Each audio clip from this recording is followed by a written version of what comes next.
Rumah itu terasa dingin, bahkan di tengah hari yang terik. Bukan dingin karena penyejuk udara yang disetel pada suhu terendah, melainkan dingin yang merambat dari dinding-dinding marmer yang megah, dari perabotan mahal yang ditata dengan presisi sempurna, dan dari keheningan yang memekakan telinga.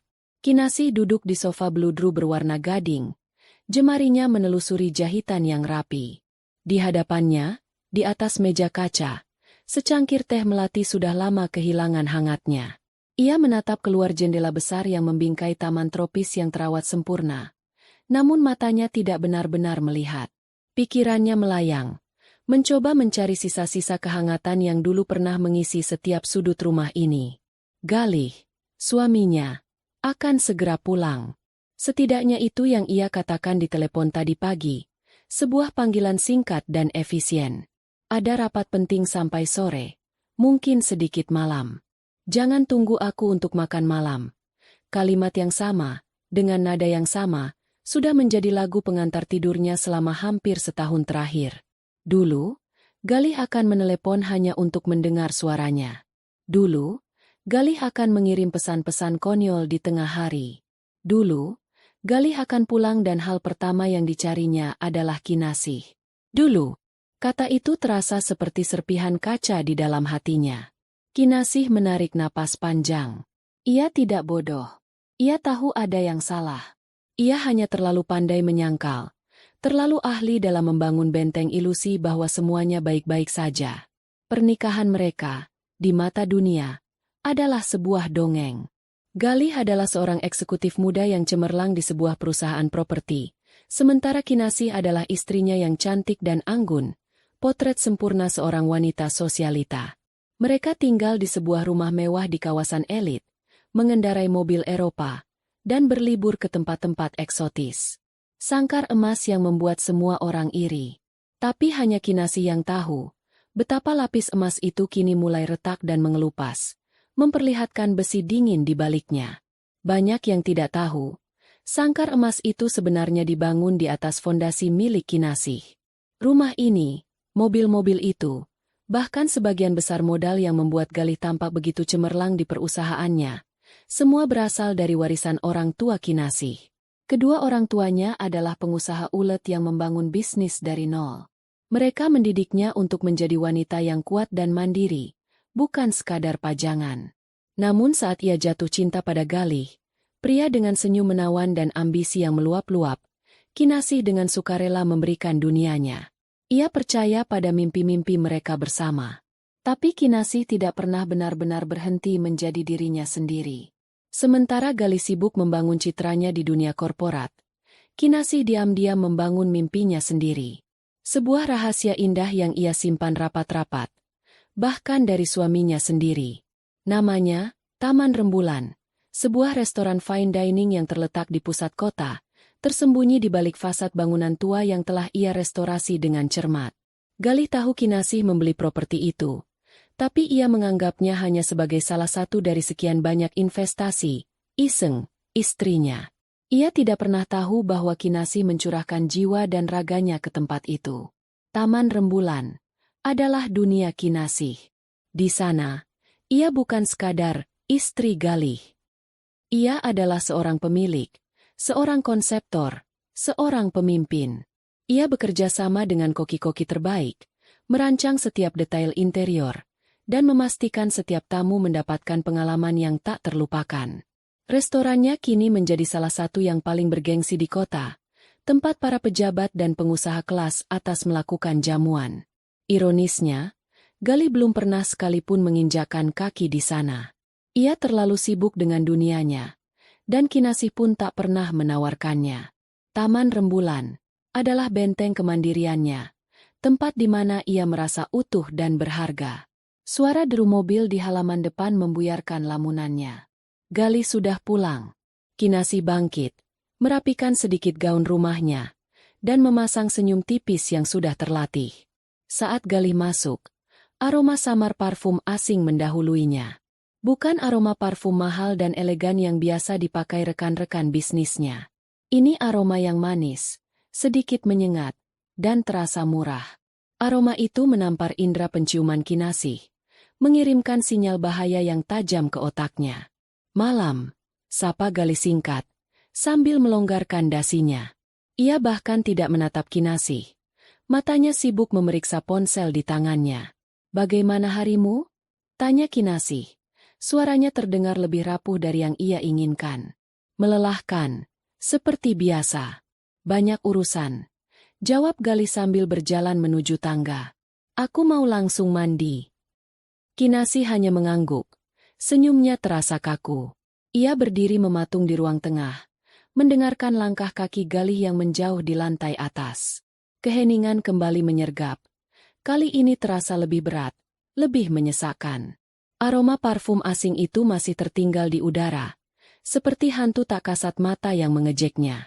Malam itu, untuk pertama kalinya, Kinasih tidak bisa lagi menyangkal. Retakan di sangkar emasnya bukan lagi sekadar garis rambut, tapi sudah menjadi celah menganga yang siap menelan seluruh dunianya. Ia menunggu hingga deru air dari kamar mandi berhenti dan ia yakin Galih sudah tertidur. Dengan langkah pelan, ia mendekati meja di mana Galih melempar jas kerjanya. Jantungnya berdebar kencang, terasa seperti genderang perang di dalam dadanya. Tangannya gemetar saat merogoh saku jas itu. Ia tidak tahu apa yang ia cari, tapi ia tahu ia harus menemukan sesuatu. Sebuah bukti. Sebuah pembenaran atas rasa sakit yang tiba-tiba menjadi begitu nyata. Dan ia menemukannya. Bukan lipstik, bukan nomor telepon. Hanya sebuah struk pembayaran dari toko perhiasan ternama, terlipat kecil di saku bagian dalam.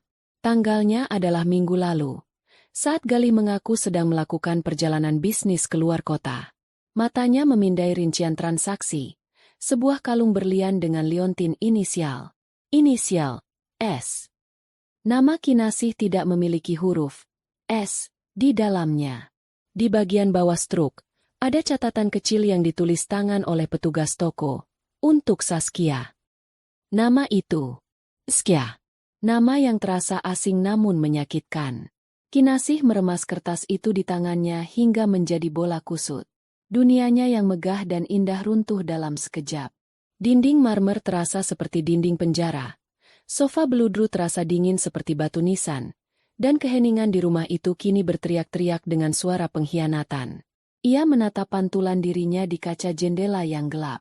Wanita yang tampak begitu sempurna, begitu beruntung. Malam itu, ia melihat dirinya apa adanya. Seorang wanita yang hatinya baru saja dicabut paksa, meninggalkan lubang menganga yang tak akan pernah bisa ditutup kembali. Rasa sakit itu begitu hebat, begitu dalam, hingga ia bahkan tidak bisa menangis. Yang ada hanya kehampaan dingin dan sebuah kesadaran baru yang mengerikan. Ini bukan lagi tentang memperbaiki retakan. Ini tentang bertahan hidup saat sangkar itu hancur berkeping-keping. Fajar menyingsing dengan warna kelabu yang muram, sama seperti suasana hati Kinasih. Ia tidak tidur semalaman. Ia hanya duduk di tepi ranjang, menatap Galih yang tertidur pulas di sampingnya.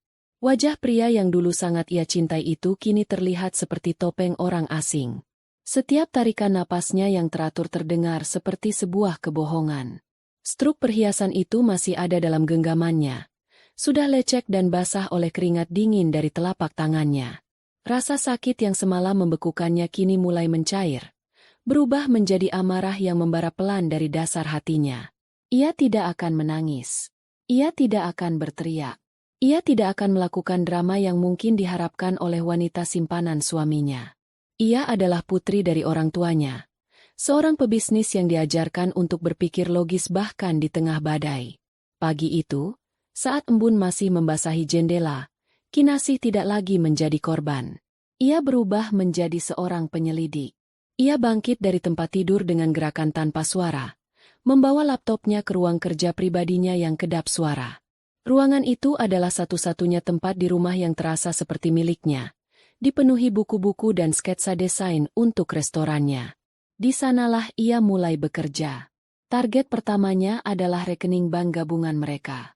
Rekening yang selama ini ia biarkan Galih kelola dengan bebas sebagai tanda kepercayaan. Rekening yang saldonya terus terisi oleh hasil investasi dan keuntungan bisnis Kinasih. Dengan jari-jari yang gemetar karena marah, ia masuk ke sistem perbankan online. Matanya memindai riwayat transaksi selama 6 bulan terakhir. Apa yang ia temukan membuatnya mual. Ini bukan hanya tentang satu kalung berlian. Ini adalah sebuah pola. Sebuah gaya hidup kedua yang didanai sepenuhnya oleh uangnya. Ada tagihan dari butik-butik mewah yang tidak pernah ia kunjungi. Ada pembayaran untuk sewa sebuah apartemen di menara hunian premium di pusat kota. Ada transfer dana rutin ke rekening atas nama Saskia Widjojo. Ada tagihan makan malam di restoran-restoran mahal, hotel-hotel bintang 5 di akhir pekan. Setiap baris transaksi adalah sebuah tusukan baru. Ia melihat tanggal-tanggalnya. Saat Galih mengaku lembur sampai pagi, ia sebenarnya sedang makan malam romantis. Saat Galih mengaku ada rapat di luar kota, ia sebenarnya sedang berlibur di sebuah resort pribadi di Bali. Kebohongan demi kebohongan tersusun rapi dalam laporan keuangan itu. Sebuah catatan digital yang kejam tentang pengkhianatannya. Galih bukan hanya tidak setia, ia adalah seorang parasit.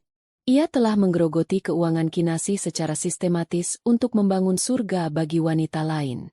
Kemarahan Kinasih kini memiliki fokus yang tajam. Ia harus tahu siapa Saskia Widjojo ini. Dengan nama lengkap dan beberapa petunjuk dari lokasi transaksi, tidak butuh waktu lama bagi Kinasih untuk menemukannya di media sosial. Akunnya tidak dikunci, sebuah pertunjukan arogansi dan kebodohan. Fotonya adalah potret seorang wanita muda, mungkin 10 tahun lebih muda darinya, dengan senyum penuh percaya diri dan pose-pose yang memamerkan kemewahan. Kinasih menggulir layar ke bawah, dadanya terasa sesak. Di sana, ia melihat kalung dengan liontin, S, melingkar di leher Saskia, dipamerkan dalam sebuah swafoto dengan keterangan, kejutan terbaik dari lelakiku. Di foto lain, Saskia berpose di balkon sebuah apartemen yang pemandangannya sangat familiar. Pemandangan kota dari menara hunian yang sewanya dibayar dari rekening Kinasih. Ia melihat foto-foto liburan di Bali, di resort yang sama dengan yang tertera di tagihan kartu kredit. Saskia tidak sendirian. Ia bersama keluarganya. Ayah, ibu, dan adiknya. Semua tersenyum lebar, menikmati fasilitas mewah yang dibayar oleh air mata Kinasih. Itulah momen yang paling menyakitkan. Pengkhianatan ini bukan hanya antara Galih dan Saskia. Ini adalah sebuah konspirasi keluarga. Mereka semua tahu. Mereka semua menikmati hasilnya. Mereka melihat Galih sebagai pahlawan, seorang pria kaya raya yang murah hati, tanpa pernah bertanya dari mana semua uang itu berasal. Atau mungkin mereka tahu, dan tidak peduli. Pikiran itu membuat darah Kinasih mendidih. Mereka bukan hanya pencuri kebahagiaannya. Mereka adalah sekawanan lintah darat. Kinasih menutup laptopnya. Ia tidak perlu melihat lebih banyak lagi. Gambaran itu sudah sangat jelas. Ia berjalan ke jendela ruang kerjanya, menatap matahari yang kini bersinar terang. Cahaya itu tidak lagi terasa hangat. Ia merasa telah hidup dalam kegelapan terlalu lama, dibutakan oleh cinta dan kepercayaan. Kini matanya terbuka lebar. Rasa sakit itu masih ada, menggores hatinya seperti luka yang dalam. Tapi di atas rasa sakit itu, tumbuh sesuatu yang lain. Sebuah keteguhan yang dingin seperti baja. Ia tidak akan hancur. Ia tidak akan membiarkan mereka menang. Mereka telah mengambil suaminya, merampok uangnya, dan menertawakan kebodohannya di belakangnya. Mereka akan membayar semuanya. Ia teringat pada Taman Rembulan. Restorannya. Simbol kerja keras dan kemandiriannya. Tempat yang tidak pernah tersentuh oleh kebohongan Galih. Tiba-tiba, sebuah ide mulai terbentuk di benaknya. Sebuah ide yang begitu berani, begitu teatrikal, namun terasa begitu pas. Sebuah panggung balas dendam yang sempurna. Galih dan keluarga barunya suka pamer kemewahan, bukan? Mereka suka makan di tempat-tempat mahal dan merasa menjadi pusat dunia. Baiklah, Kinasih akan memberi mereka satu malam yang tidak akan pernah mereka lupakan. Ia akan mengundang mereka ke istananya, membiarkan mereka berpesta di atas hartanya untuk terakhir kalinya, sebelum ia merenggut semuanya dan mempermalukan mereka di depan dunia. Rencana itu mulai berputar di kepalanya. Setiap detailnya terbentuk dengan jelas. Ia tidak akan lagi menjadi istri yang diam dan tersakiti. Ia akan menjadi sutradara dari babak akhir pernikahan ini. Sebuah pertunjukan di mana sang penipu akhirnya harus membayar tagihannya. Dengan senyum tipis yang tidak mencapai matanya, Kinasih mengambil ponselnya. Panggilan pertama yang ia lakukan bukan kepada Galih, tetapi kepada Pak Damar, manajer kepercayaan di Taman Rembulan. Pak Damar, sapanya. Suaranya terdengar tenang dan mantap. Saya butuh bantuan Bapak. Saya ingin mempersiapkan sebuah acara jamuan makan malam yang sangat istimewa. Panggilan telepon itu terasa seperti langkah pertama menuruni tangga menuju sebuah ruangan gelap yang belum pernah ia masuki sebelumnya. Setelah berbicara dengan Pak Damar, manajer restorannya, Kinasih merasa secercah kekuatan mulai mengalir dalam dirinya, menggantikan kehampaan yang telah menggerogotinya. Pak Damar, pria paruh baya yang telah bekerja untuk keluarga Kinasih selama puluhan tahun, tidak banyak bertanya. Ia hanya mendengarkan dengan saksama nada suara Kinasih yang bergetar namun tegas. Ia bisa merasakan ada badai di balik ketenangan nona mudanya itu. Apapun yang Puan butuhkan, Taman Rembulan siap melaksanakannya. Hanya itu yang ia katakan, sebuah janji kesetiaan yang tak tergoyahkan. Dengan satu pilar dukungan telah kokoh, Kinasih beralih ke pilar berikutnya, hukum dan keuangan. Ia tidak bisa menghancurkan Galih secara emosional tanpa terlebih dahulu melindungi dirinya secara finansial. Ia tahu suaminya, di balik pesonanya, adalah seorang oportunis. Jika ia tahu Kinasih akan menceraikannya, ia akan mencoba mengamankan aset sebanyak yang ia bisa. Kinasih tidak akan membiarkannya mendapatkan 1 sen pun lebih banyak dari yang sudah ia curi. Ia mengatur pertemuan dengan Bu Anissa, pengacara keluarga yang terkenal tajam dan tanpa kompromi. Mereka bertemu bukan di kantor Bu Anissa yang ramai, melainkan di sebuah galeri seni yang sepi, tempat yang netral dan tidak akan menimbulkan kecurigaan. Di antara lukisan-lukisan abstrak yang penuh warna, Kinasih menceritakan segalanya. Ia tidak menangis. Ia memaparkan fakta-fakta dengan presisi seorang akuntan, menyodorkan salinan laporan bank, bukti transfer, foto-foto dari media sosial Saskia, dan struk kalung berlian yang kini terasa seperti barang bukti utama. Bu Anissa mendengarkan tanpa menyela. Wajahnya yang keras menunjukkan ekspresi simpati yang terkendali. Setelah Kinasih selesai, ia menghela napas. Ini bukan sekadar kasus perselingkuhan, Kinasih. Ini adalah penipuan finansial yang terencana. Dia tidak hanya mengkhianati pernikahanmu, dia merampokmu. Kita punya kasus yang sangat kuat. Kata-kata itu adalah musik di telinga Kinasih. Saya tidak mau drama yang berlarut-larut, Bu Anissa. Saya mau proses yang bersih, cepat, dan senyap.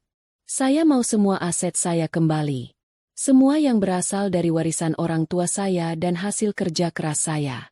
Saya ingin dia keluar dari hidup saya tanpa membawa apapun selain pakaian yang melekat di badannya. Bu Anissa mengangguk. Matanya berkilat. Kita bisa melakukannya.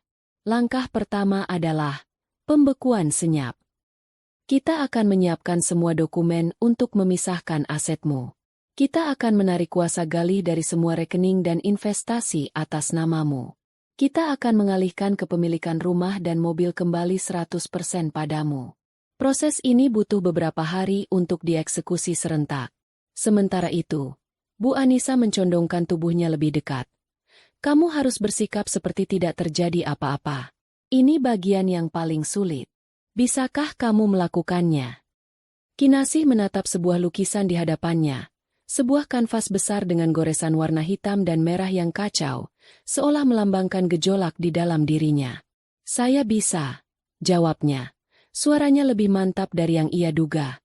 Saya akan memberinya pertunjukan terbaik dalam hidupnya. Hari-hari berikutnya adalah ujian terberat bagi kemampuan akting Kinasih. Ia harus pulang ke rumah yang sama, tidur di ranjang yang sama dengan pria yang telah menghancurkan hatinya. Ia memasak sarapan untuk Galih, menyiapkannya secangkir kopi dengan senyum tipis, dan mendengarkan kebohongan-kebohongannya tentang rapat dan klien penting. Setiap kata dari mulut Galih terasa seperti asam yang menyiram lukanya. Tapi Kinasih menahannya. Ia membayangkan wajah Saskia dan keluarganya yang tersenyum puas di foto-foto liburan mereka, dan itu memberinya kekuatan. Di siang hari, Saat Galih bekerja, Kinasih bekerja dalam senyap. Ia menghabiskan waktu berjam-jam bersama tim Bu Anissa, menandatangani tumpukan dokumen. Setiap tanda tangan terasa seperti satu langkah menuju kebebasannya. Ia juga menghubungi manajer bank pribadinya, seorang wanita bernama Ibu Diana yang telah lama menangani keuangan keluarganya. Dalam sebuah panggilan video yang aman, Kinasih menjelaskan situasinya secara garis besar, tanpa detail yang memalukan. Saya akan melakukan restrukturisasi aset, Bu Diana. Dan saya butuh bantuan Anda untuk satu hal yang sangat spesifik, kata Kinasih. Tentu saja, Bu Kinasih. Apapun itu. Saya ingin, pada tanggal yang akan saya informasikan nanti, sekitar pukul 9 malam, semua kartu kredit tambahan atas nama Galih Pratama yang terhubung dengan rekening utama saya, untuk dinonaktifkan secara serentak dan permanen. Ibu Diana terdiam sejenak di seberang layar, mencoba mencerna permintaan yang tidak biasa itu. Dinonaktifkan? Bukan hanya diturunkan limitnya. Betul. Dinonaktifkan total. Alasan resmi. Penggunaan di luar otorisasi pemegang kartu utama. Bisakah Anda memastikan itu terjadi tepat pada waktunya? Tidak boleh lebih cepat. Tidak boleh lebih lambat. Bisa, Bu Kinasih. Akan saya tangani secara pribadi. Setelah panggilan itu berakhir, Kinasih merasa beban berat terangkat dari pundaknya. Jerat itu sudah terpasang. Semua bagian dari rencananya kini berada di tempatnya. Pengacara sudah bergerak, bankir sudah siap, dan manajer restorannya sudah menunggu instruksi. Kini ia bukan lagi korban yang menunggu takdir. Ia adalah sang arsitek. Arsitek dari sebuah malam penghakiman yang akan meruntuhkan dunia palsu suaminya. Ia berjalan menuju kantor pribadinya di Taman Rembulan. Sebuah ruangan elegan dengan jendela besar yang menghadap ke taman di tengah restoran.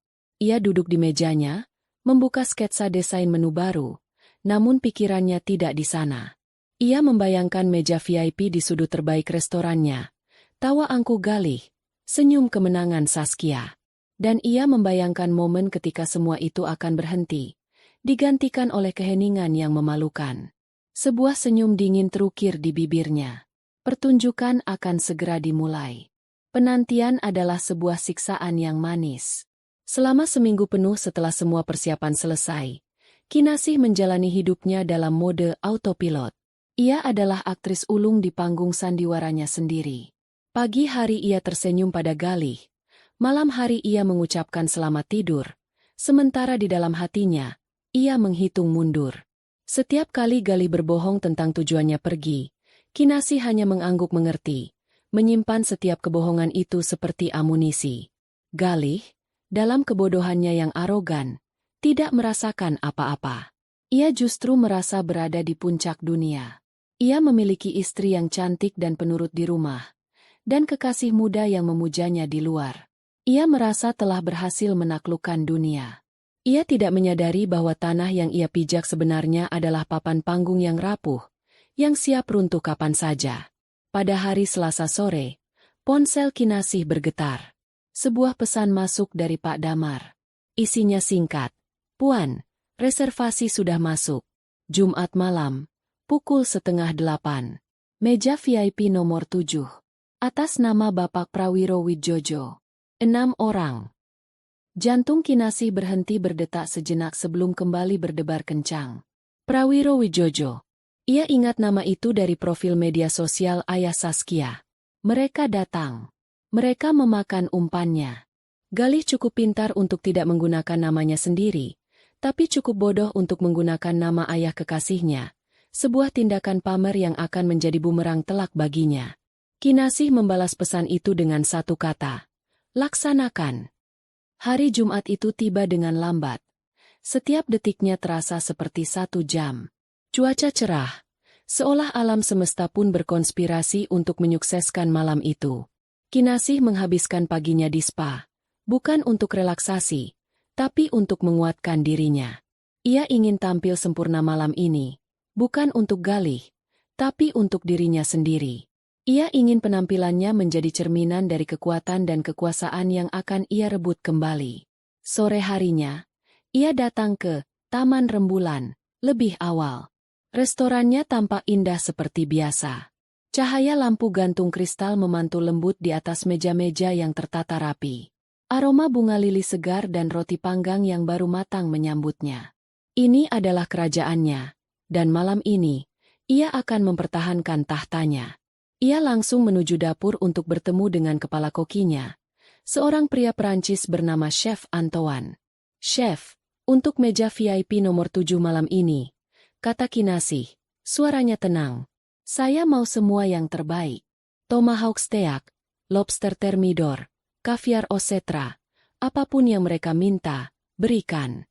Jangan ada batasan. Anggap mereka tamu paling penting yang pernah kita layani." Chef Antoine mengernyitkan dahi, sedikit bingung dengan instruksi yang tidak biasa itu, tapi ia hanya mengangguk. "Oh madam." Selanjutnya, Kinasih menemui Pak Damar di kantornya. Ia memberikan instruksi terakhirnya. "Perlakukan mereka seperti raja dan ratu, Pak. Layani dengan senyum. Penuhi semua permintaan mereka. Pastikan gelas wine mereka tidak pernah kosong. Biarkan mereka merasa menjadi orang paling berkuasa di dunia ini."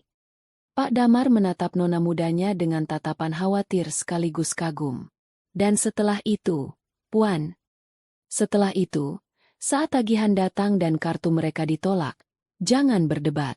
Jangan membuat keributan. Cukup katakan dengan sopan bahwa ada masalah pembayaran dan manajer akan segera datang. Lalu, panggil saya. Saya yang akan menjadi manajernya." Pak Damar mengangguk pelan, memahami sepenuhnya. "Baik, Puan. Semua akan berjalan sesuai rencana." Saat Kinasih kembali ke rumah untuk bersiap, Galih juga sedang bersiap-siap. Ia mengenakan setelan paling mahalnya, menyemprotkan parfum dengan boros, dan tampak sangat bersemangat. "Malam ini ada jamuan penting dengan investor dari Singapura, sayang," katanya pada Kinasih. Sebuah kebohongan yang sudah begitu sering ia dengar. "Ini proyek besar. Kalau berhasil, kita bisa beli villa di puncak." Kinasih hanya tersenyum. "Semoga berhasil, Mas." Buat mereka terkesan. Di dalam hatinya ia menambahkan, "Nikmati malam terakhirmu sebagai raja, karena besok pagi, kau akan bangun sebagai seorang pengemis."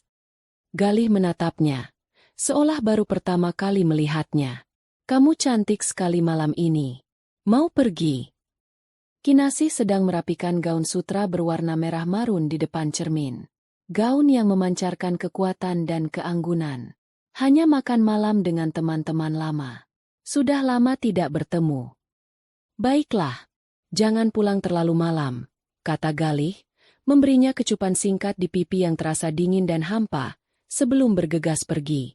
Setelah suara mobil Galih menghilang di kejauhan, Kinasih berdiri diam di tengah ruang tamu yang sunyi. Ia menarik napas dalam-dalam, merasakan detak jantungnya yang stabil. Tidak ada lagi rasa gugup. Yang ada hanya ketenangan yang dingin dan fokus yang tajam. Ia mengambil tas tangannya, memeriksa ponselnya, lalu berjalan keluar menuju mobilnya. Ia tidak akan pergi ke pertemuan teman-temannya. Ia akan pergi ke restorannya. Ia akan pergi untuk menyaksikan babak akhir dari sandiwara ini, bukan dari balik layar, tetapi dari panggung utama. Saat ia menyalakan mesin mobilnya, ia tahu bahwa malam ini, takdir bukan lagi sesuatu yang terjadi padanya. Malam ini, ia adalah sang takdir itu sendiri. Pintu kaca, taman rembulan, yang berat dan elegan terbuka, mempersilakan masuk rombongan yang paling ditunggu malam itu. Galih berjalan di depan, membusungkan dada dalam setelan mahalnya. Lengan kanannya digamit mesra oleh Saskia. Di belakang mereka, keluarga Wijojo melangkah dengan kekaguman yang norak. Mata mereka bergerak liar, mencoba menyerap setiap detail kemewahan yang terpapar di hadapan mereka. Pak Prawiro, ayah Saskia, berusaha tampak berwibawa, sementara istrinya, Budianti, tak henti-hentinya berbisik pada putri bungsunya, membandingkan vas bunga raksasa di lobi dengan perabotan di rumah tetangga mereka. Dari ruang kontrolnya yang tersembunyi, Kinasih menyaksikan semuanya di layar monitor beresolusi tinggi. Ia bisa melihat dengan jelas kalung berlian berinisial S yang berkilauan di leher Saskia, kalung yang dibeli dengan uangnya, kini dipakai seperti medali kemenangan. Perutnya terasa seperti diaduk. Ini lebih menyakitkan dari yang ia bayangkan, melihat mereka semua di dalam kerajaannya, mengotori tempat sucinya dengan kehadiran mereka yang penuh kepalsuan. Seorang penyambut tamu yang telah dibriefing khusus oleh Pak Damar menyambut mereka dengan senyum paling ramah. "Selamat malam, Bapak Prawiro dan keluarga. Meja Anda sudah kami siapkan. Mari, lewat sini." Mereka diantar menuju meja VIP nomor 7, lokasi terbaik di seluruh restoran, dengan pemandangan langsung ke taman rembulan yang ditata dengan indah di bagian tengah bangunan. Meja bundar besar itu telah dihias dengan rangkaian anggrek bulan putih, dan 6 set peralatan makan perak berkilauan di bawah cahaya temaram. "Luar biasa," desis Budianti. Kursinya ditarikan oleh seorang pelayan. "Tempat ini benar-benar mewah. Galih, kamu memang tahu cara memilih tempat." Galih tersenyum bangga. Senyum seorang raja yang sedang memamerkan wilayah kekuasaannya. "Hanya yang terbaik untuk calon keluarga saya," katanya, melirik Saskia dengan tatapan penuh arti. Saskia tertawa kecil. Suara yang menurut Kinasih terdengar seperti gesekan kuku di papan tulis. "Kamu selalu memanjakanku, sayang." Mereka duduk, dan seorang sommelier atau ahli wine datang menawarkan daftar minuman. Galih bahkan tidak melirik daftar itu. "Bawakan kami sebotol champagne terbaik yang Anda punya. Yang paling mahal," katanya dengan lambaian tangan meremehkan, seolah ia memesan air mineral. Kinasih menyaksikan dari layarnya. Ia tahu botol mana yang akan disajikan. Sebotol champagne langka dari Perancis yang harganya setara dengan sebuah sepeda motor. Ia merasakan amarah dingin menjalar di punggungnya. Namun ia menahannya. Biarkan saja. Biarkan mereka terbang setinggi mungkin, agar jatuhnya nanti semakin keras. Pesta para penipu pun dimulai. Galih menjadi pusat perhatian, menceritakan kisah-kisah hebat tentang kesuksesan bisnisnya, kisah-kisah yang dibumbui kebohongan dan dilebih-lebihkan. Ia berbicara tentang proyek properti raksasa yang sedang ia pimpin, padahal Kinasih tahu ia hanyalah manajer tingkat menengah di sana. Ia berbicara tentang rencananya membeli sebuah yacht untuk berlayar di akhir pekan. Keluarga Wijojo menelan setiap kata-katanya bulat-bulat. Pak Prawiro menepuk-nepuk punggung Galih, menyebutnya calon menantu idaman. Budianti sudah merancang gaun seperti apa yang akan ia kenakan di pernikahan putrinya nanti. Mereka semua memandang Galih seperti sebuah tambang emas yang baru saja mereka temukan. Makanan mulai berdatangan, disajikan dengan ritual yang anggun oleh para pelayan. Kaviar osetra di atas blini hangat, disusul dengan sup krim lobster yang kental. Hidangan utama adalah sebuah parade kemewahan. Galih dan Pak Prawiro memesan tomahawk steak wagyu, potongan daging raksasa yang disajikan di atas papan kayu. Budianti dan Saskia memilih lobster thermidor, sementara 2 anggota keluarga lainnya menikmati hidangan ikan impor. Ini daging ternak yang pernah saya makan seumur hidup saya," kata Pak Prawiro dengan mulut penuh. "Tentu saja, Pak. Galih tidak pernah salah pilih," sahut Saskia manja, menyuapkan sepotong kecil lobsternya ke mulut Galih. Di ruang kontrolnya, Kinasih memalingkan muka sejenak. Ia tidak tahan melihat adegan menjijikan itu. Ia bangkit dan berjalan ke arah jendela kecil yang menghadap ke dapurnya yang sibuk. Ia melihat para kokinya bekerja dengan presisi dan semangat, menciptakan karya seni di atas piring. Mereka bekerja untuknya, untuk Taman Rembulan, untuk sebuah mimpi yang ia bangun dengan tangannya sendiri. Dan di luar sana, sekelompok lintah darat sedang melahap hasil kerja keras itu tanpa rasa hormat sedikitpun. Amarahnya kembali berkobar. Kali ini lebih panas. Ia kembali duduk di depan monitor, memaksakan diri untuk terus menonton. Ia harus melihat semuanya, merekam setiap detail penghinaan ini dalam benaknya, untuk mengingatkannya mengapa ia melakukan ini. Percakapan di meja nomor 7 beralih ke masa depan. "Jadi, setelah kalian menikah, rencananya mau tinggal di mana?" tanya Budianti, matanya berbinar. "Tentu saja tidak di apartemen Saskia yang sekarang. Kita akan cari rumah baru, yang ada kolam renangnya, seperti rumahku sekarang," kata Galih dengan enteng. "Rumahku," katanya.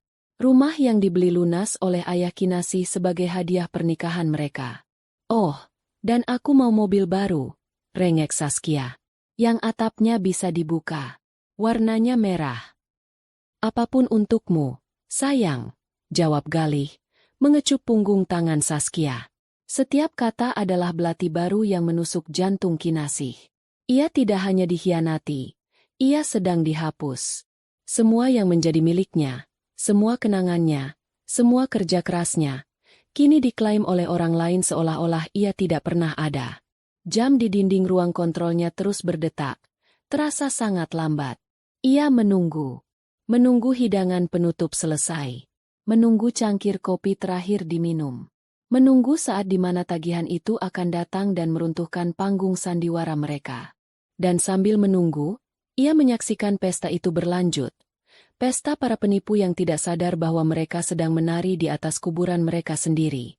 Setelah hidangan penutup yang terdiri dari coklat lava cake dengan serpihan emas yang bisa dimakan dan souffle keju yang megah, suasana di meja nomor 7 mencapai puncak kepuasan. Perut mereka kenyang. Pikiran mereka sedikit melayang karena champagne dan beberapa botol anggur merah mahal yang menyusul. Mereka tertawa lebih keras.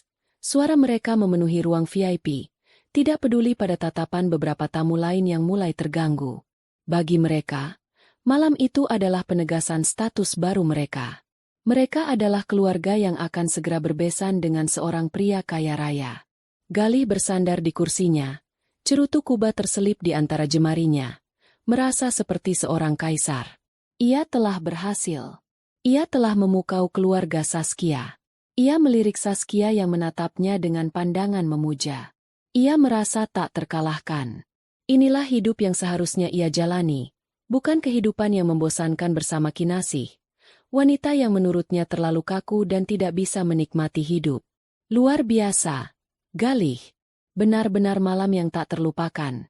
Kata Pak Prawiro sambil menepuk perutnya yang membuncit. Ini baru permulaan, Pak. Balas Galih dengan senyum lebar. Masih banyak malam seperti ini yang akan datang. Dengan gerakan yang telah ia latih dalam benaknya berkali-kali untuk tampil mengesankan, Galih memberi isyarat kepada pelayan terdekat. Tagihannya, tolong. Seorang pelayan senior yang telah dipilih secara khusus oleh Pak Damar mendekat dengan sebuah map kulit berwarna hitam. Ia meletakkannya dengan hormat di tengah meja, tepat di depan Galih. Ah, saatnya melihat kerusakannya. Kelakar Galih, disambut tawa renyah dari keluarga Widjojo.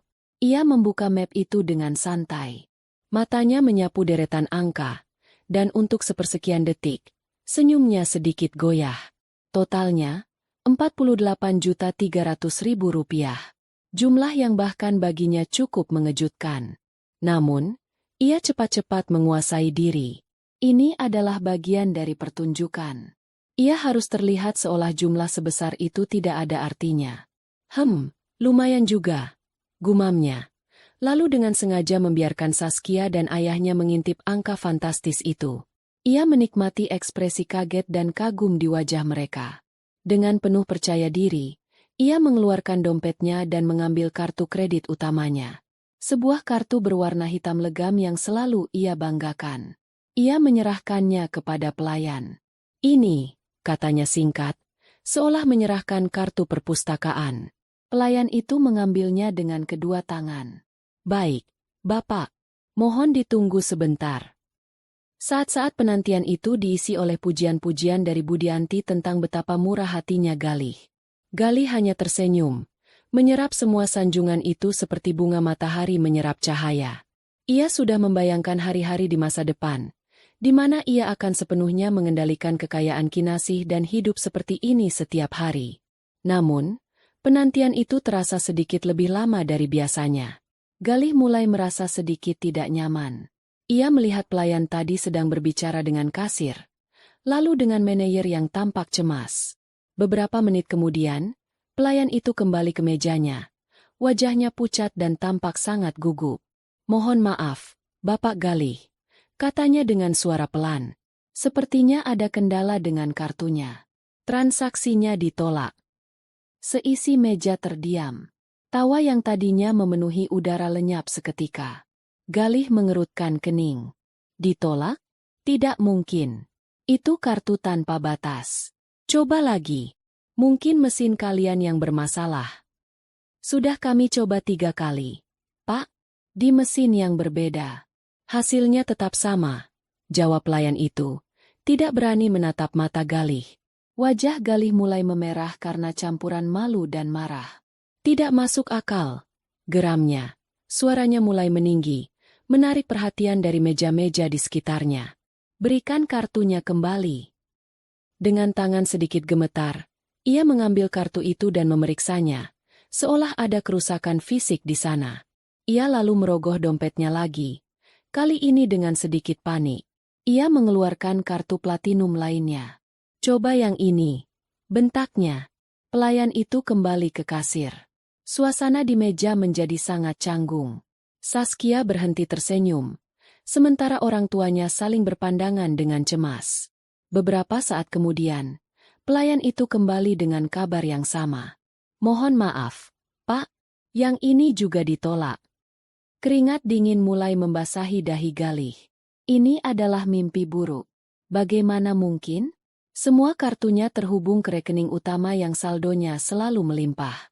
Ia mengeluarkan semua kartu yang ia miliki, satu persatu. Semuanya memberikan hasil yang sama, ditolak. Kepanikan kini melandanya sepenuhnya. Ia tidak punya uang tunai sebanyak itu. Bisikan-bisikan dari meja lain mulai terdengar seperti dengungan lebah yang mengejek. Keluarga Wijojo kini menatapnya bukan lagi dengan kekaguman, melainkan dengan keraguan dan sedikit kecurigaan. Citra pria kaya raya yang ia bangun dengan susah payah sepanjang malam kini hancur berkeping-keping dalam hitungan menit. Ada apa ini sebenarnya? Panggil manajer kalian, teriak Galih. Amarahnya meledak untuk menutupi rasa malunya yang luar biasa. Seolah diberi isyarat, Pak Damar muncul dari keremangan. Ia berjalan dengan tenang dan berwibawa menuju meja mereka. Usianya yang matang dan auranya yang tenang membuat Galih tampak seperti anak kecil yang sedang mengamuk. Selamat malam. Saya Damar, manajer restoran ini. Sapanya dengan suara berat yang menenangkan. Ada yang bisa saya bantu, Bapak? Bantu? Sistem pembayaran kalian ini kacau. Semua kartu saya ditolak. Ini penghinaan. Sembur Galih. Pak Damar menatap Galih dengan tatapan yang sulit diartikan. Kami sudah memeriksa sistem kami, Pak. Tidak ada yang salah. Masalahnya tampaknya memang ada pada kartu-kartu Bapak. Galih kehabisan kata-kata. Ia terpojok, malu, bingung. Ia tidak tahu harus berbuat apa. Ia seperti badut di tengah sirkusnya sendiri. Suasana begitu tegang hingga seolah sehelai jarum jatuh pun akan terdengar. Panggung telah siap. Semua aktor pendukung telah memainkan perannya. Kini, hanya tinggal menunggu sang bintang utama pertunjukan untuk memasuki panggung. Dan di ruang kontrolnya, Kinasih bangkit dari kursinya. Waktunya telah tiba. Saat Galih sedang beradu argumen dengan Pak Damar, suaranya yang meninggi memantul di dinding-dinding ruang VIP yang seharusnya tenang. Sebuah suara lain membelah ketegangan. Suara ketukan sepatu hak tinggi di atas lantai marmer. Tuk-tuk-tuk suaranya tidak cepat, juga tidak lambat. Setiap ketukan terdengar mantap, disengaja, dan penuh otoritas. Suara itu menarik perhatian semua orang. Percakapan di meja-meja lain terhenti. Para pelayan berhenti bergerak. Bahkan Galih pun berhenti berteriak. Menoleh ke sumber suara dengan kening berkerut. Dari lorong utama yang remang-remang, seorang wanita melangkah memasuki cahaya. Ia mengenakan gaun sutra berwarna merah marun yang memeluk lekuk tubuhnya dengan sempurna. Rambut hitamnya yang panjang ditata dalam sanggul modern yang elegan, memperlihatkan leher jenjangnya. Riasannya tidak tebal, namun tegas, menonjolkan sepasang mata yang menatap lurus ke depan dengan ketajaman seekor elang. Setiap langkahnya memancarkan aura kekuatan yang membuat seisi ruangan menahan napas. Ia bukan berjalan, ia berparade. Galih membeku. Dunianya seolah berhenti berputar. Warna di wajahnya menghilang, berubah menjadi pucat seperti kertas. Mulutnya sedikit terbuka, mencoba membentuk sebuah nama, namun tidak ada suara yang keluar. Ia mengenal wanita itu lebih dari siapapun di dunia ini, namun pada saat yang bersamaan, Ia merasa seperti melihat orang yang sama sekali asing. Itu Kinasih, istrinya. Tapi bukan Kinasih yang biasa ia lihat di rumah, yang berbalut daster katun sederhana dengan senyum lembut. Ini adalah Kinasih yang lain. Seorang ratu yang melangkah memasuki istananya. Saskia adalah yang pertama kali menyadari perubahan drastis pada raut wajah Galih. Ia mengikuti arah pandang kekasihnya dan melihat wanita anggun itu. "Siapa dia?" bisiknya pada Galih. Nadanya sedikit kesal karena ada wanita lain yang berhasil mencuri perhatian sebesar ini. Galih tidak menjawab. Ia tidak bisa. Lidahnya terasa keluh. Keluarga Wijojo hanya menatap dengan bingung, mengira mungkin wanita itu adalah seorang selebriti atau pejabat penting yang kebetulan datang. Mereka tidak mengerti mengapa kehadiran wanita ini membuat calon menantu mereka tampak seperti baru saja melihat hantu. Kinasih terus berjalan. Tatapannya tidak goyah sedikit pun dari meja nomor 7. Ia melewati meja-meja lain tanpa melirik ke kiri atau ke kanan. Ia seolah berada dalam gelembungnya sendiri, dan tujuannya hanya satu. Pak Damar, melihat kedatangan nona mudanya, dengan sigap menyingkir, memberinya jalan. Akhirnya, Kinasih berhenti tepat di sisi meja mereka. Ia berdiri diam sejenak, membiarkan kehadirannya meresap sepenuhnya, membiarkan keheningan yang canggung menyiksa mereka. Matanya yang dingin pertama-tama menatap Galih yang masih mematung, lalu beralih sekilas pada Saskia, melirik kalung berlian di lehernya dengan senyum tipis yang penuh arti, sebelum akhirnya kembali menatap suaminya. "Selamat malam, suamiku." Sapanya. Suaranya tenang, jernih, dan terdengar oleh setiap orang di ruangan itu. Tidak ada nada marah, tidak ada histeria. Hanya ketenangan yang menusuk. Sepertinya ada sedikit masalah dengan pembayaran. Dua kata itu, "suamiku," meledak seperti bom di tengah meja. Saskia tersentak kaget. Matanya membelalak. Ia menatap Galih, lalu pada Kinasih, lalu kembali lagi pada Galih. "Suamiku? Apa maksudnya ini, Galih?" tanyanya. Suaranya kini bergetar. Pak Prawiro dan Bu Dianti saling berpandangan. Ekspresi wajah mereka berubah dari bingung menjadi ngeri. Mereka akhirnya mulai mengerti. Galih akhirnya menemukan suaranya. Meskipun yang keluar hanyalah gagap yang menyedihkan. "Kinasih, apa yang kamu lakukan di sini?" Kinasih tersenyum. Senyum yang sama sekali tidak mencapai matanya. Tentu saja aku di sini. Aku harus memastikan semua tamu di restoranku mendapatkan pelayanan terbaik." Jawabnya dengan ringan. Lagi-lagi, sebuah bom meledak. Kali ini lebih besar. "Restoranku." Kata itu menggema di kepala Galih, Saskia, dan seluruh keluarga Wijojo. Tidak mungkin. Ini pasti lelucon. Restoran semewah ini? Milik Kinasih? Wanita yang ia anggap hanya sibuk mengurus rumah dan investasi-investasi kecil yang membosankan? Apa maksudmu restoranku?" tanya Galih. Otaknya menolak untuk memproses informasi tersebut. "Persis seperti yang kukatakan," jawab Kinasih.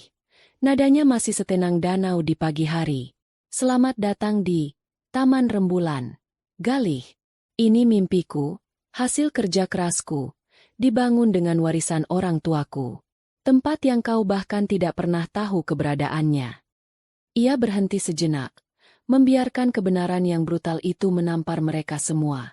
"Oh, dan tentang kartu-kartu kreditmu itu," lanjutnya, seolah sedang membicarakan cuaca. "Tentu saja semuanya ditolak. Aku yang meminta bank untuk memblokir semuanya pagi tadi, tepat setelah aku memindahkan semua danaku ke rekening pribadiku yang baru." Ia menatap langsung ke mata Galih. Dan untuk pertama kalinya, Galih melihat kilat amarah yang membara di balik ketenangan itu. Sulit sekali ya, pamer kekayaan dan menghamburkan uang, kalau sumber uangnya tiba-tiba ditutup. Galih terhuyung ke belakang di kursinya, seolah baru saja menerima pukulan telak di ulu hati. Semuanya kini menjadi jelas. Ini bukan kebetulan. Ini bukan masalah teknis. Ini adalah sebuah jebakan. Sebuah eksekusi publik yang dirancang dengan sempurna. Dan ia, dengan sombongnya, telah berjalan lurus ke dalamnya. Seluruh kekuatan, seluruh arogansi, Seluruh citra yang ia bangun, luruh dalam sekejap, meninggalkannya telanjang dan tak berdaya di bawah tatapan tajam istrinya, di tengah restoran yang ternyata adalah milik istrinya. Malam yang seharusnya menjadi puncak kemenangannya kini berubah menjadi panggung kehancurannya yang paling memalukan. Keheningan yang menyelimuti meja nomor 7 terasa berat dan menyesakkan. Galih menunduk, tidak berani menatap siapapun. Bahunya merosot kalah. Ia bukan lagi seorang kaisar. Ia hanyalah seorang penipu yang topengnya telah direnggut paksa. Namun, pertunjukan Kinasih belum selesai. Ia baru saja menghancurkan pion utama. Sekarang saatnya ia membereskan sisa-sisa pasukannya. Tatapan Kinasih beralih dari suaminya yang telah hancur. Kini tertuju pada Saskia. Gadis muda itu tampak pucat dan ketakutan. Gengsi dan kesombongannya lenyap tak berbekas. Ia secara naluriah menyentuh kalung berlian di lehernya, seolah mencari perlindungan. Dan kau, kata Kinasih. Suaranya melembut menjadi bisikan yang berbahaya. Kau pasti Saskia. Saskia tersentak mendengar namanya disebut. Perhiasan itu sangat indah di lehermu, lanjut Kinasih. Matanya terpaku pada liontin berinisial S. Tapi kau tahu apa yang membuatnya begitu berkilau? Perhiasan itu ditempa dari pengorbanan kedua orang tuaku yang bekerja siang dan malam. Kilaunya dipoles oleh air mataku. Setiap kali aku menunggu suamiku pulang sementara ia bersamamu. Jadi, kuharap kau benar-benar menikmatinya selagi bisa. Anggap saja itu pesangon dariku. Wajah Saskia memerah padam karena malu, lalu berubah pucat lagi karena ngeri. Ia merasa kalung itu kini mencekik lehernya. Setiap berliannya terasa seperti bara api yang membakar kulitnya. Kemudian, Kinasih mengalihkan perhatiannya pada Pak Prawiro dan Bu Dianti. Pasangan parubaya itu tampak seperti ingin ditelan bumi. Mereka berusaha keras menghindari tatapan Kinasih. Menatap piring kotor di hadapan mereka seolah itu adalah hal yang paling menarik di dunia. Dan Bapak, Ibu Wijojo, sapa Kinasih dengan nada formal yang dibuat-buat, penuh dengan sindiran tajam. Suatu kehormatan bisa menjamu Anda sekeluarga di restoran saya malam ini. Pak Prawiro hanya bisa bergumam tidak jelas. Saya dengar dari percakapan kalian tadi, lanjut Kinasih, tanpa ampun, bahwa calon menantu idaman Bapak dan Ibu ini menjanjikan banyak hal, ya? Rumah baru dengan kolam renang, mobil sport merah, liburan keliling Eropa. Janji-janji yang sangat manis. Ia berhenti sejenak, membiarkan kata-katanya menggantung di udara. Sayang sekali, desahnya dengan nada pura-pura menyesal. Semua janji itu dibuat dengan menggunakan rekening bank yang sekarang sudah kosong. Rekening bank atas nama saya. Bu Dianti terkesiap. Tangannya menutup mulutnya yang bergetar. Mimpi-mimpinya tentang kehidupan mewah bersama menantu kaya raya hancur berkeping-keping di depan matanya. Mereka bukan hanya dipermalukan. Mereka telah ditipu mentah-mentah. Pria yang mereka puja-puja ternyata hanyalah seorang parasit yang hidup dari kekayaan istrinya. Kinasih menarik napas panjang, seolah hendak mengakhiri pidatonya. Kalian datang ke sini, menikmati pesta ini, melahap hidangan termahal, meminum anggur terbaik. Semua ini, setiap sendok, setiap gelas, adalah hasil dari kerja keras saya. Jadi, anggap saja semua ini traktiran terakhir dari saya, sebagai pelajaran bahwa tidak ada yang gratis di dunia ini. Ia kemudian menegakkan tubuhnya. Auranya berubah dari seorang penuntut menjadi seorang pemilik yang berkuasa. Sekarang, saya mau kalian semua pergi dari restoran saya. Kata-kata itu diucapkan dengan tenang, namun memiliki kekuatan sebuah perintah yang tak terbantahkan. Ia memberikan anggukan kecil kepada Pak Damar, yang sejak tadi berdiri siaga di kejauhan. Pak Damar mengerti isyarat itu dan segera berbicara pada walkie-talkie kecilnya. Dua orang petugas keamanan berbadan tegap dengan setelan rapi muncul dan berjalan mendekati meja nomor 7.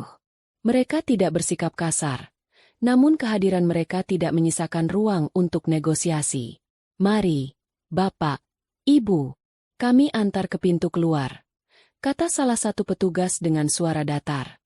Keluarga Wijojo bangkit dengan kaku seperti robot. Wajah mereka menanggung aib yang tak terhingga. Bu Dianti mulai terisak pelan. Saskia, Dengan air mata mengalir di pipinya, buru-buru melepas kalung berlian itu dan melemparnya ke atas meja seolah benda itu beracun. Galih, yang terakhir bangkit, tampak seperti mayat hidup. Ia bahkan tidak berani menatap Kinasih saat ia berjalan melewatinya. Jalan kehinaan. Mereka menuju pintu keluar terasa seperti berlangsung selamanya.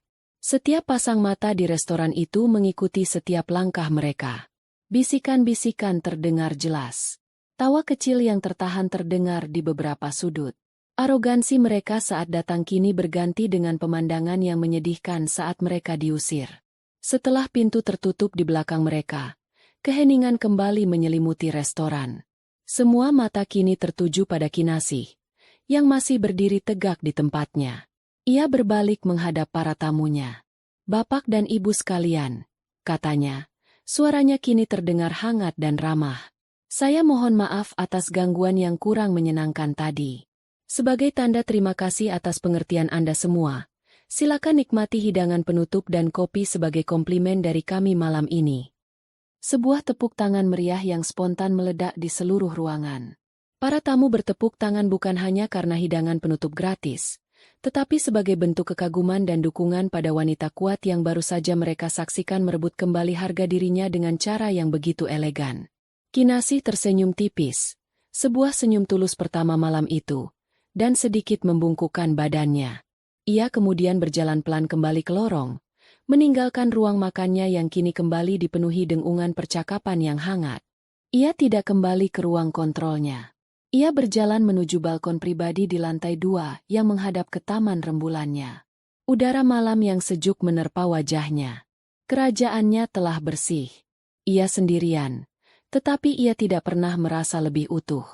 Ia telah menghancurkan sangkar emasnya, dan dari puing-puingnya, ia siap untuk terbang. Trotoar di luar, taman rembulan, terasa dingin dan keras. Sebuah panggung baru yang jauh dari kemewahan bludru dan kristal di dalam. Cahaya lampu jalan yang kekuningan menimpa wajah-wajah yang kini pucat dan basah oleh air mata dan keringat dingin. Pintu kaca yang tadinya menjadi gerbang menuju surga duniawi, kini tertutup rapat di belakang mereka, dijaga oleh 2 petugas keamanan yang berdiri diam seperti patung, menjadi penanda bisu atas pengusiran mereka. Kehancuran itu tidak datang dengan suara ledakan, melainkan dengan keheningan yang memekakkan telinga. Selama beberapa detik, mereka berenam hanya berdiri membeku di trotoar.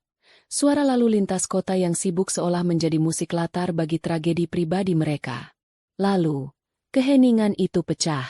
Budianti adalah yang pertama meledak. Ia menjerit. Suara tangisnya melengking dan penuh histeria. Habis sudah riwayat kita. Malu. Mau ditaruh di mana muka kita ini?" Ratapnya. Memukul-mukul dada Pak Prawiro yang berdiri kaku di sampingnya. Pak Prawiro, yang harga dirinya sebagai kepala keluarga baru saja dilucuti di depan umum, tidak menanggapi istrinya. Matanya yang memerah karena marah dan malu menatap tajam ke satu arah. Galih. Ia melangkah maju. Tangannya terkepal erat di sisinya. "Penipu," desisnya. Suaranya bergetar karena amarah yang tertahan. "Kau bilang kau pengusaha sukses. Kau bilang kau punya segalanya. Ternyata kau hanya parasit. Benalu yang hidup dari istrimu." Galih, yang masih limbung karena syok, hanya bisa menatap kosong. "Pak, saya bisa jelaskan." "Jelaskan apa lagi?"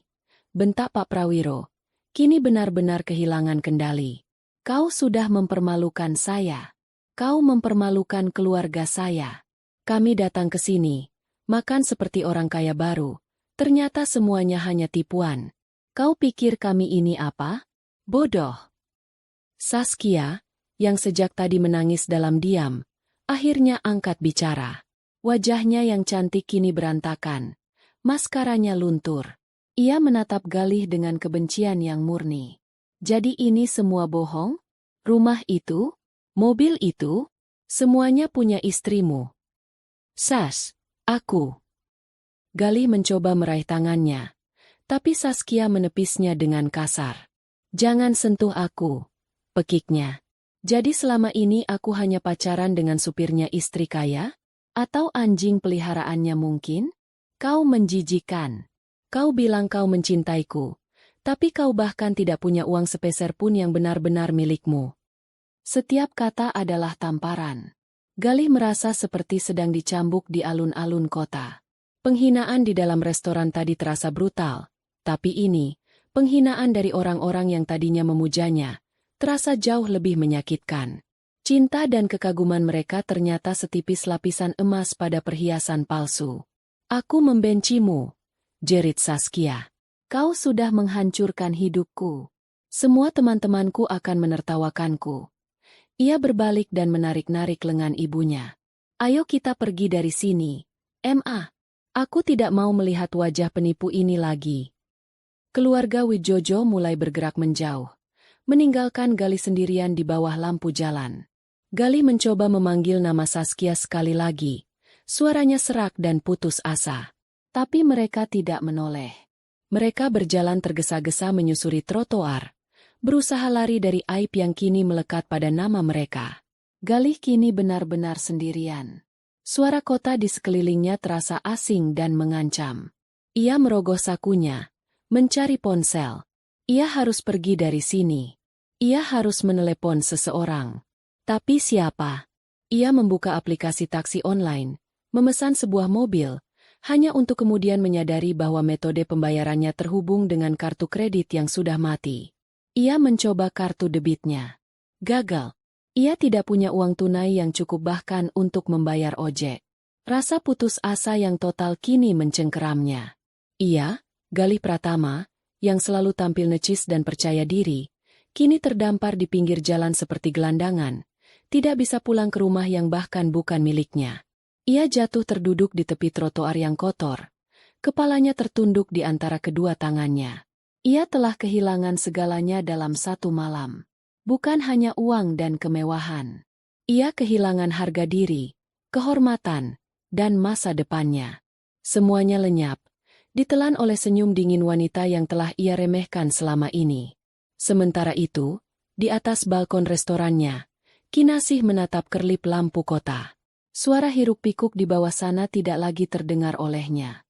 Adrenalin dari konfrontasi tadi perlahan surut, meninggalkan perasaan yang aneh. Bukan kemenangan, bukan juga kebahagiaan. Yang ada hanyalah sebuah kehampaan yang luas dan tenang. Ia merasa seperti sebuah rumah yang baru saja diterpa badai dahsyat. Badai itu telah berlalu, menyisakan puing-puing, namun juga langit yang cerah. Ia baru saja mengakhiri pernikahannya. Ia baru saja menghancurkan seorang pria yang pernah ia cintai dengan sepenuh hati. Ada sedikit rasa sakit di sana. Sisa-sisa dari kenangan lama yang belum sepenuhnya mati. Ia teringat saat pertama kali mereka bertemu. Tawa Galih yang menular. Janji-janji yang mereka ucapkan di depan altar. Semua itu terasa seperti terjadi di kehidupan yang lain. Pada orang yang lain. Puan baik-baik saja? Suara Pak Damar yang lembut menyadarkannya dari lamunan. Pria tua itu berdiri di ambang pintu balkon, membawakannya secangkir teh chamomile hangat. Kinasih mengambil cangkir itu. Kehangatannya menjalar ke jemarinya yang dingin. Ia mengangguk. Saya baik-baik saja, Pak. Lebih baik dari yang saya rasakan selama bertahun-tahun. Puan sangat kuat malam ini. Kami semua bangga pada Puan, kata Pak Damar. Matanya berkaca-kaca. Kinasih tersenyum tipis. Terima kasih, Pak. Terima kasih sudah berada di sisi saya. Mereka berdiri dalam diam selama beberapa saat, memandangi taman di bawah yang diterangi cahaya rembulan. Restorannya, kerajaannya, kini terasa damai. Ia telah membersihkannya dari parasit yang menggerogotinya. Prosesnya menyakitkan, seperti mencabut tanaman beracun hingga ke akarnya. Tapi kini, tanahnya kembali subur, siap untuk ditanami sesuatu yang baru. Malam itu, Kinasih tidak merayakan sebuah kemenangan atas orang lain. Ia merayakan kemenangan atas dirinya sendiri. Kemenangan atas rasa takut, penyangkalan, dan keputusasaan. Ia telah membayar harga untuk sebuah penghinaan, dan sebagai gantinya, ia mendapatkan kembali sesuatu yang jauh lebih berharga, kebebasannya. 6 bulan telah berlalu sejak malam yang mengubah segalanya. Musim telah berganti, dan begitu pula kehidupan Kinasih. Ia tidak lagi terbangun dengan perasaan cemas di dalam sangkar emasnya. Ia kini terbangun di sebuah apartemen penthouse yang lebih kecil namun jauh lebih hangat, dengan jendela-jendela raksasa yang menyuguhkan pemandangan matahari terbit di atas kota. Apartemen itu miliknya, dibeli dengan uangnya sendiri, diisi dengan barang-barang yang mencerminkan seleranya, bukan selera orang lain. Taman rembulan, berkembang pesat. Kisah tentang malam pengusiran itu menjadi legenda urban di kalangan sosialita kota. Ada yang menyebutnya kejam, namun lebih banyak yang menyebutnya inspiratif. Restorannya kini bukan hanya tempat untuk menikmati makanan lezat, tapi juga menjadi semacam monumen kekuatan seorang wanita. Kinasih sendiri menjadi figur yang dikagumi. Ia sering diundang menjadi pembicara dalam seminar-seminar kewirausahaan, menceritakan perjalanannya membangun bisnis dari nol, tanpa pernah sekalipun menyinggung drama pribadinya. Ia tidak perlu melakukannya. Auranya sudah menceritakan segalanya. Hari itu, Bu Anissa, pengacaranya, datang untuk makan siang. Mereka duduk di meja favorit Kinasih di sudut taman. Bu Anissa meletakkan sebuah map tebal berwarna coklat di atas meja. Selesai, katanya dengan senyum puas. Akta cerai sudah resmi keluar. Semua aset 100% kembali atas namamu. Dia tidak mendapatkan apa-apa, bahkan tidak untuk biaya pengacaranya. Kinasih menatap map itu. Tidak ada rasa sedih. Tidak ada juga rasa gembira yang meluap-luap. Yang ada hanyalah perasaan lega. Sebuah babak dalam hidupnya telah resmi ditutup. Terima kasih banyak, Bu Anissa. Saya tidak akan bisa melewati ini semua tanpa Anda. Kamu yang kuat, Kinasih, balas Bu Anissa. Oh ya, ada sedikit kabar terbaru tentang mantan suamimu, kalau kamu mau mendengarnya. Kinasih ragu sejenak, lalu mengangguk. Ia merasa perlu tahu, bukan karena peduli, tapi untuk memastikan bab itu benar-benar sudah selesai. Dia benar-benar hancur. Cerita Bu Anissa sambil menyeruput es teh lecinya. Setelah berita tentang apa yang terjadi di restoranmu menyebar, koneksi bisnismu secara tidak langsung membuatnya terkucil. Perusahaannya memecatnya sebulan kemudian karena dianggap mencoreng citra perusahaan. Dia mencoba mencari pekerjaan lain, tapi reputasinya sudah hancur. Terakhir saya dengar, dia tinggal di sebuah kamar kos sempit di pinggir kota, terlilit utang kartu kredit dari bank lain yang tidak ada hubungannya denganmu. Kinasih mendengarkan dalam diam. Ia tidak merasakan kepuasan. Yang ada hanyalah rasa kasihan yang samar. Kasihan pada seorang pria yang memiliki begitu banyak potensi, namun hancur oleh keserakahannya sendiri. Dan keluarga Saskia? Tanyanya pelan. Mereka lebih parah secara sosial, lanjut Bu Anissa. Mereka menjadi bahan gunjingan di lingkungan mereka. Orang-orang menjauhi mereka, menyebut mereka keluarga lintah darat. Mereka akhirnya menjual rumah mereka dan pindah keluar kota untuk menghindari rasa malu. Saskia sendiri, kabarnya kembali bekerja sebagai staf administrasi biasa. Mimpi-mimpinya untuk menjadi sosialita kandas sudah. Kinasih menghela napas. Sebuah drama yang menyedihkan, di mana semua orang akhirnya kalah. Namun, ia sadar, ia tidak kalah. Ia memang terluka, tapi ia sembuh dan menjadi lebih kuat. Mereka, di sisi lain, hancur oleh kebohongan mereka sendiri. Setelah Bu Anissa pamit, Kinasih tidak langsung kembali bekerja. Ia berjalan menuju balkon di lantai 2, tempat yang sama di mana ia berdiri 6 bulan yang lalu. Namun kali ini, bukan malam hari. Ini adalah sore yang cerah, dengan langit biru yang terbentang luas.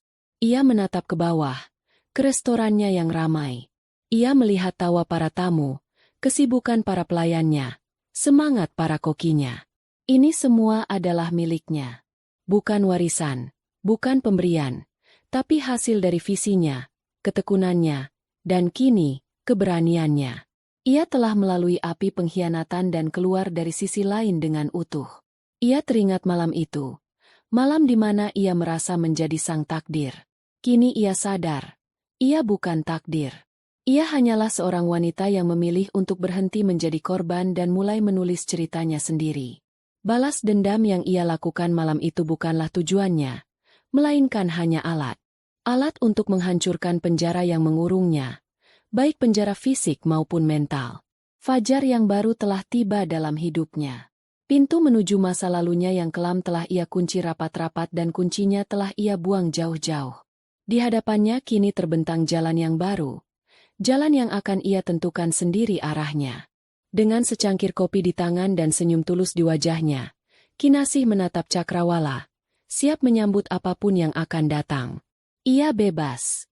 Dan kebebasan terasa jauh lebih nikmat daripada hidangan manapun yang pernah ia sajikan di restorannya. 2 tahun berlalu seperti angin yang meniup daun-daun kering, membersihkan halaman masa lalu dan menyisakan tanah yang subur untuk kehidupan baru. Kinasih tidak lagi menghitung hari berdasarkan luka, melainkan berdasarkan pencapaian dan harapan. Taman Rembulan bukan lagi satu-satunya mahkotanya. Ia telah melebarkan sayapnya, mendirikan sebuah bistro yang lebih kasual di pusat bisnis kota bernama Akar dan Rasa, serta sebuah layanan catering premium yang menjadi langganan para konglomerat. Ia bukan lagi sekadar seorang pemilik restoran, ia telah menjadi seorang pebisnis kuliner yang disegani, seorang investor yang cerdas, dan seorang mentor bagi banyak koki muda dan perempuan yang ingin terjun ke dunia usaha. Ia telah menemukan ritme baru dalam hidupnya.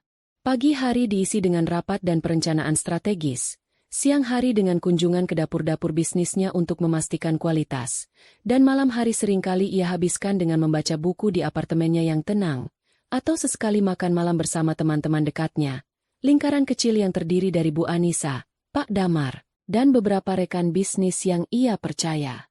Ia telah membangun kembali dunianya. Kali ini di atas fondasi baja, bukan di atas pasir ilusi. Suatu Selasa sore yang mendung, Kinasih melakukan sesuatu yang jarang ia lakukan. Ia pergi ke sebuah pasar tradisional besar di pinggiran kota.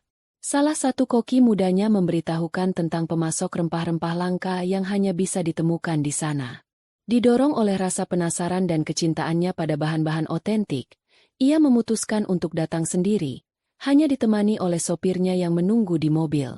Ia berjalan menyusuri lorong-lorong pasar yang becek dan ramai. Aroma jahe, kunyit, dan cabai kering bercampur dengan bau ikan asin dan sayuran segar. Ini adalah dunia yang jauh berbeda dari restorannya yang ber-AC dan wangi. Di sini, kehidupan terasa lebih kasar, lebih nyata. Setelah menemukan kios rempah yang ia cari dan berbincang hangat dengan pemiliknya, ia memutuskan untuk berjalan-jalan sebentar, melihat-lihat. Saat itulah ia melihatnya. Di sebuah toko kelontong kecil yang menjual sabun, sampo, dan aneka jajanan, seorang wanita sedang melayani pembeli. Wanita itu mengenakan seragam kasir berwarna biru pudar, rambutnya diikat ekor kuda seadanya, dan wajahnya tampak lelah, tanpa riasan sedikit pun kecuali guratan-guratan tipis di sudut matanya yang tidak seharusnya ada di usianya. Ia bergerak dengan efisien, memindai barang, menyebutkan harga, dan memberikan kembalian. Jantung Kinasih berhenti berdetak sesaat. Ia mengenali wanita itu. Meskipun penampilannya sangat berbeda dari gadis glamor yang ia lihat di foto-foto 2 tahun lalu, ia tidak mungkin salah. Itu Saskia. Kinasih hanya berdiri diam di seberang lorong. Sebagian tubuhnya tersembunyi di balik tumpukan karung beras. Ia mengamati. Tidak ada lagi tatapan angkuh. Tidak ada lagi senyum kemenangan. Yang ada hanyalah seorang wanita biasa yang sedang bekerja keras untuk bertahan hidup. Seorang pembeli tampak memarahinya karena salah memberikan kembalian, dan Saskia hanya bisa menunduk dan meminta maaf berulang kali. Pemandangan itu tidak memberikan kepuasan bagi Kinasih. Anehnya, ia hanya merasakan kehampaan. Ia hendak berbalik pergi, merasa tidak ada gunanya berada di sana. Namun, takdir berkata lain. Saskia mengangkat kepalanya setelah pembeli tadi pergi, dan mata mereka bertemu. Untuk sepersekian detik, dunia di sekitar mereka seolah lenyap. Mata Saskia membelalak ngeri. Wajahnya yang sudah pucat menjadi semakin putih. Ia tampak seperti seekor rusa yang terpojok oleh sorot lampu mobil. Kinasih tahu ia tidak bisa lari sekarang.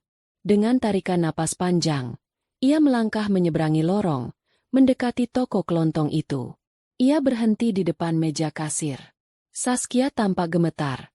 Tangannya mencengkeram tepi meja kasir begitu erat hingga buku-buku jarinya memutih. "Apa kabar?" Tanya Kinasih. Suaranya lembut, tanpa nada permusuhan. Saskia menelan ludah dengan susah payah. Baik, Bu, jawabnya. Suaranya nyaris tak terdengar. Ia bahkan tidak berani menatap mata Kinasih. Keheningan yang canggung menyelimuti mereka. Saya hanya kebetulan lewat, kata Kinasih lagi, mencoba mencairkan suasana. Tiba-tiba, Saskia mengangkat kepalanya. Matanya berkaca-kaca. Bu Kinasih, bisiknya. Saya mau minta maaf. Air mata mulai mengalir di pipinya. Saya minta maaf atas segalanya.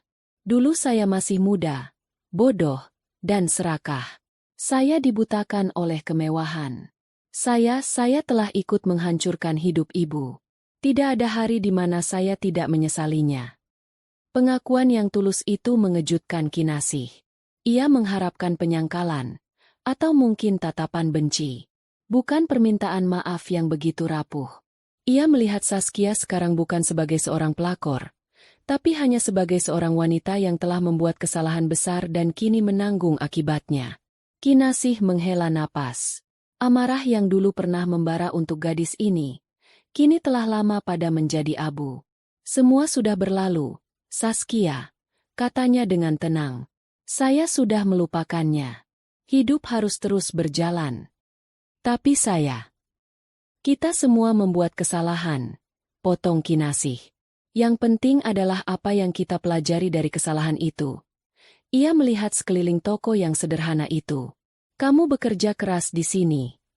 Saskia mengangguk, menyeka air matanya dengan punggung tangan. Saya harus. Setelah kejadian itu, keluarga kami pindah. Saya harus membantu orang tua saya. Kinasih mengangguk mengerti. Ia merogoh tasnya, mengeluarkan beberapa lembar uang ratusan ribu, dan meletakkannya di meja. Saya beli ini, katanya, sambil mengambil sebotol air mineral. Kembaliannya simpan saja. Jangan, Bu. Saya tidak bisa. Tolak Saskia. Anggap saja sebagai bayaran untuk pelajaran berharga yang kita berdua dapatkan, kata Kinasih dengan senyum tipis. Ia tidak menunggu jawaban lagi.